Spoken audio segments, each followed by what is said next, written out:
So hello ulit mga tagapanood, no. Magsisimula tayo sa video na ito sa isang tanong ni Miss Marie V. Espinosa. Ang tanong na Miss Marie V. Espinosa ay siya po daw ay isang security guard, no, ng isang agency. Makikita niyo naman dito sa kanyang message, siya ay isang security guard ng isang agency na nag-duty sa JB Crista, Clark, Pampanga. So, ang sabi niya, 8 months siyang nag-duty, nagtrabaho. Kahit minimum wage lang yung naibigay sa kanyang sweldo, tumagal siya ng 8 months sa kanyang trabaho. But definitely, nag-resign po itong si Miss Marie V. Espinosa. Ayun, nung nag-resign siya, hindi daw siya binigyan ng 13-month pay. May habol daw po ba siya sa kanyang 13-month pay? Okay. Mayroon kasi tayong tinatawag na 13-month pay sa trabaho, no? Isa itong benepisyo na binibigay ng Presidential Decree 851, no? Or 13-month pay law. Nakasaad dito guys sa PD 851 na every employer is required to pay a 13-month pay to their rank and file employees regardless of the position, designation, employment status, and irrespective of the method by which their wages are paid. Yan ang sinasabi ng PD 851 or the 13-month pay law. So, ang maisasagot ko kay Miss Marie V. Espinosa, nung binasa ko yung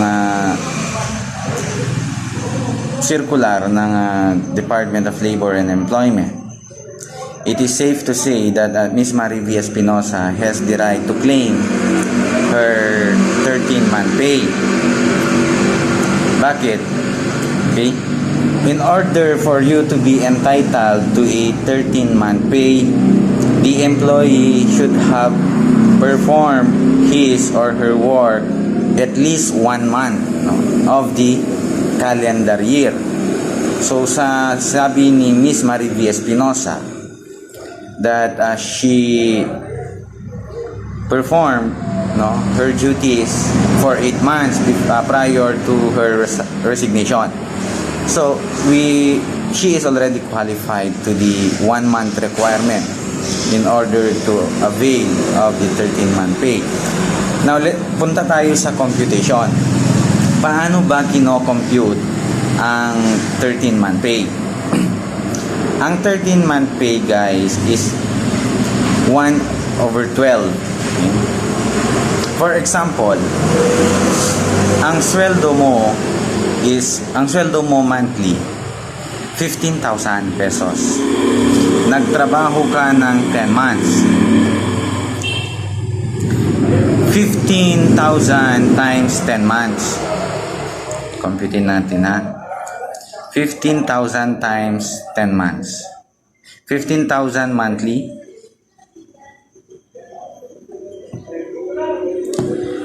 would be equal with the product of 15,000 times multiply it to 10 months is 150,000.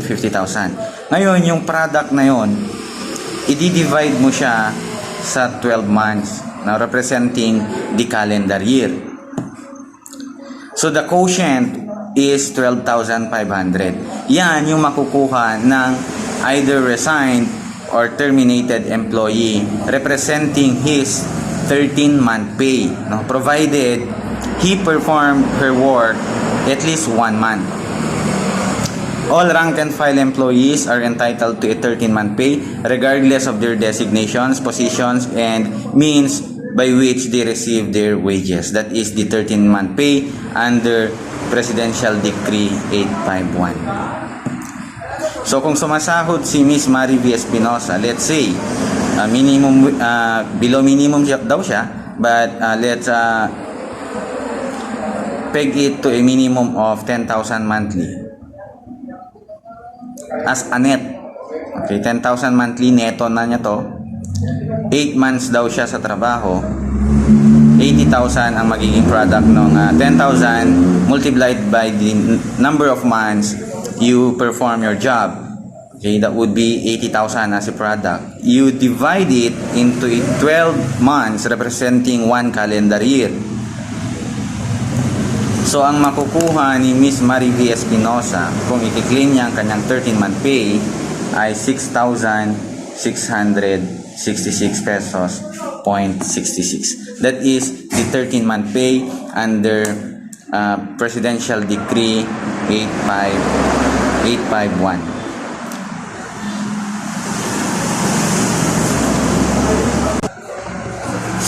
Okay?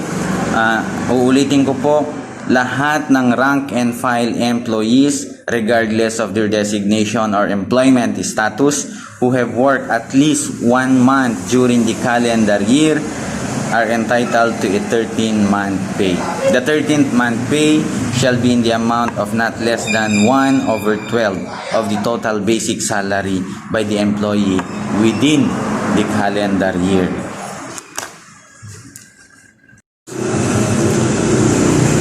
Now, for the termination of employment by the employer, as a general rule, terminated employees based on just causes under our labor law are not entitled to separation pay unless it is provided for by the company policies or a collective bargaining agreement between the terminated employees and the employer.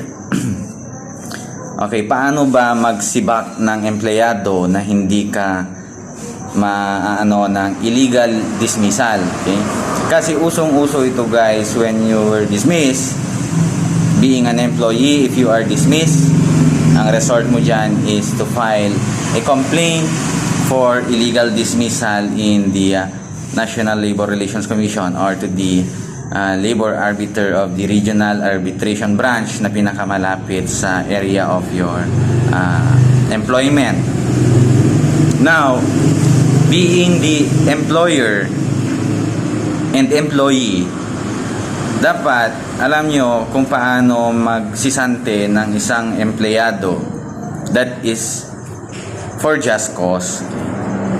Under our labor law, just causes of dismissal by employer there are 5 instances.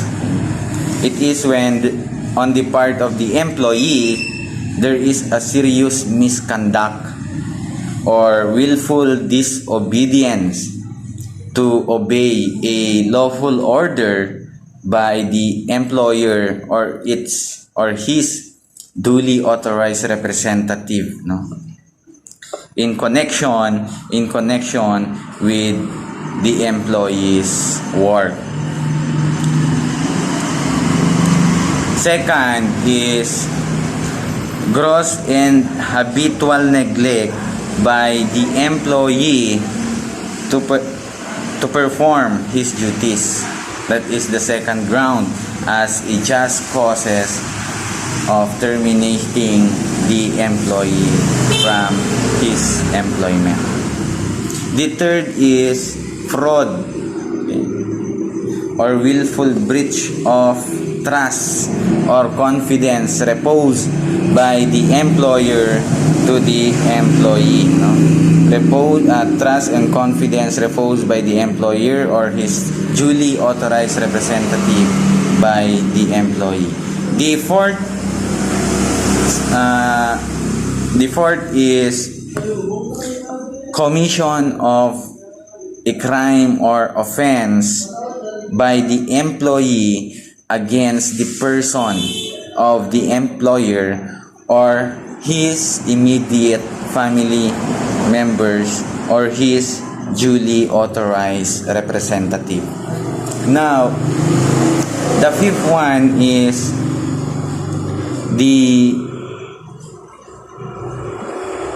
other causes analogous, no, analogous to the foregoing or to the for instances wherein you can validly terminate an employee. Dalawa kasi yan. In terminating an employee, there are two, okay? Just causes, yun yung diniscuss natin na serious misconduct or willful disobedience, neglect of gross or habitual neglect of duties, fraud or willful breach by the employee of the trust or confidence reposed unto him, crimes committed against the person of employer or his immediate family members or his duly authorized representative, and cases analogous to the foregoing. That is the just causes that you can validly dismiss an employee. Meron pa kasing kasama yan, okay? That is the authorized cause. We will discuss mamaya yung authorized cause. What are instances that you can dismiss an employee based on authorized cause?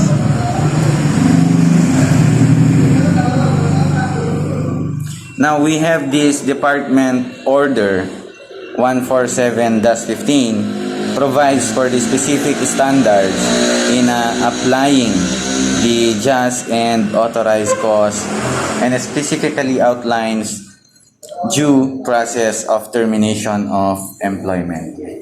In terminating an employee, you need to comply with the due process requirement. You need to observe the due process requirement in terminating an employee. Now, what are these two due process requirements? It is, of course, the procedural aspect and the substantive aspect of procedural requirements. Now, when we say substantive aspect, which means that the dismissal must be for any of the two, okay, any of the two, which is the just causes, as we have hereby discussed, and the authorized causes. That is the substantive aspect of due process requirement in terminating an employee.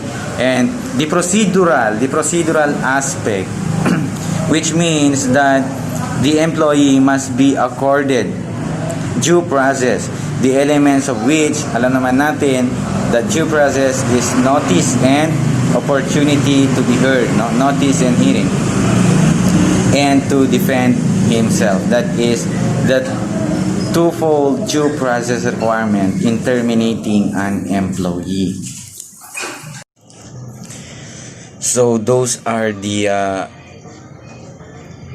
grounds for just causes to validly terminate an employee by the employer. Now, these cases analogous to the foregoing,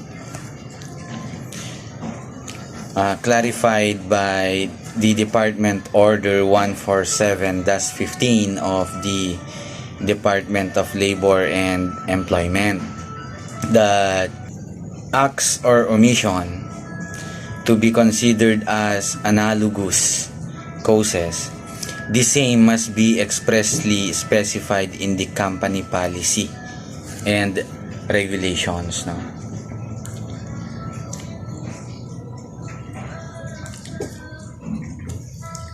For it to be considered as analogous causes. Now, for all issues of termination based on just and authorized causes will be subject to mandatory conciliation, mediation, and request for assistance before the single entry approach desk officers at the regional or provincial or field offices of Department of Labor and Employment and its attached agencies. This is in consonance with the state policy that the state is mandated to promote the principle of shared responsibility between the employers and the workers including the submission to a voluntary modes of settling disputes, including conciliation and the compliance therewith to foster industrial peace.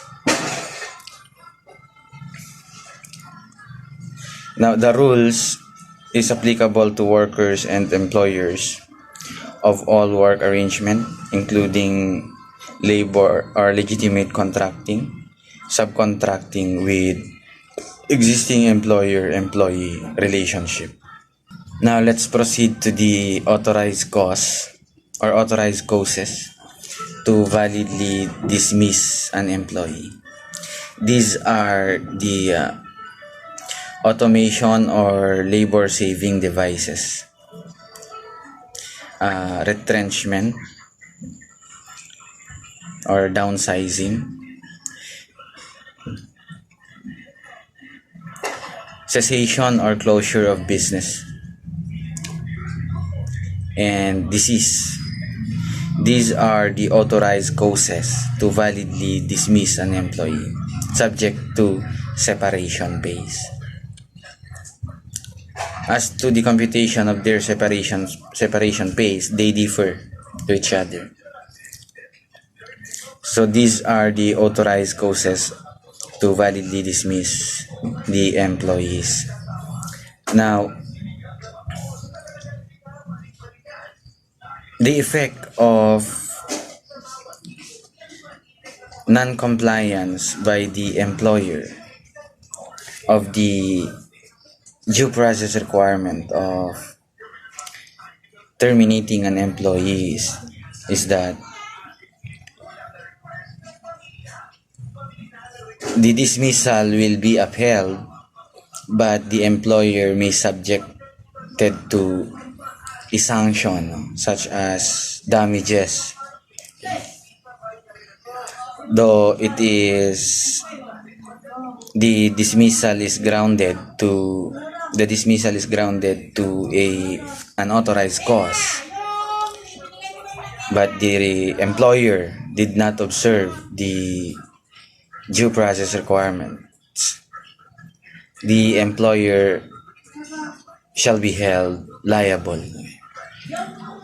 So those are the just causes and authorized causes to dismiss an employee. So we have already discussed the just causes and authorized causes to validly dismiss an employee. So para maiwasan mo na makasuhan ng illegal dismissal, you should see to it that the dismissal is sanctioned by our labor laws in just causes or authorized causes.